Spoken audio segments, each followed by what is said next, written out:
My name is Allison Austin, and I lead Media and Public Relations at CoreLogic. And I'm here today to talk to Stuart Pratt, the Senior Vice President of Government Relations at CoreLogic. And he's tasked here in Washington with creating relationships on Capitol Hill, with think tanks and other groups in the community in order to better understand the risk that they have and how CoreLogic data can assist them.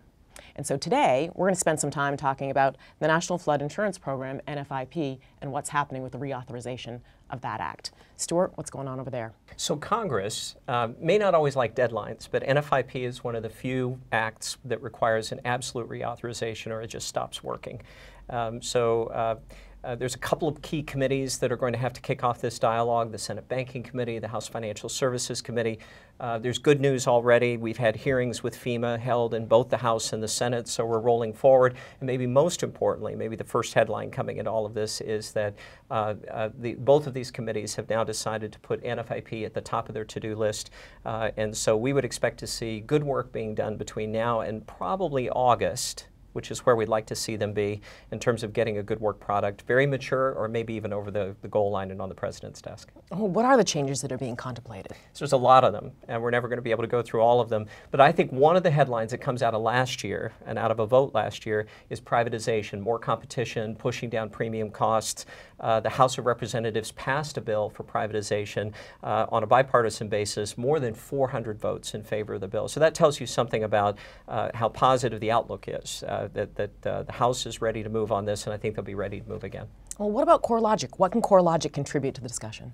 So I think that there's a modernization question on the table here with NFIP, and it's really amending the National Flood Insurance Act itself. We need a reconstruction cost definition. Reconstruction cost is critical to defining what your risk is in your portfolio. So what we'd like to see is that modern definition and incorporates science, geospatial, the flood data that we have available. And what this would do is ensure that as NFIP is establishing the premium revenues that they need, they understand how those match up against the risk in the portfolio in total. What disagreements could possibly come out of this? Yeah, well, it's Congress, so you're always going to have some disagreements along the way. Think about it this way. We have representatives on coastal regions, inland, representatives with special flood hazard areas, some not. And of course, we've had major events, not just recent hurricanes, but of course going all the way back to some of the biggest, Katrina, Superstorm Sandy. So there's a lot of views out there that are still having to be matured and brought to consensus. I don't think it's insurmountable, though. I think we're in a good place. This is an all politics is local kind of moment. Congress knows they have to get this done. Remember, if NFIP is not reauthorized, we're probably losing between 40 and 60,000 home sales a month. That's big. That's big even in this economy.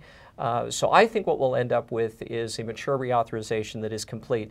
But I think Congress already has the fallback. They understand that if they don't get the job done, they'll probably go with a 2-year extension of the authorization. That will give everybody enough time to work out the kinks, and then our hope would be to eventually get to something more stable like a 7-year reauthorization. Thank you, Stuart. If this has been interesting to you and you want to learn more about what CoreLogic is doing, go to the Insights area of CoreLogic.com.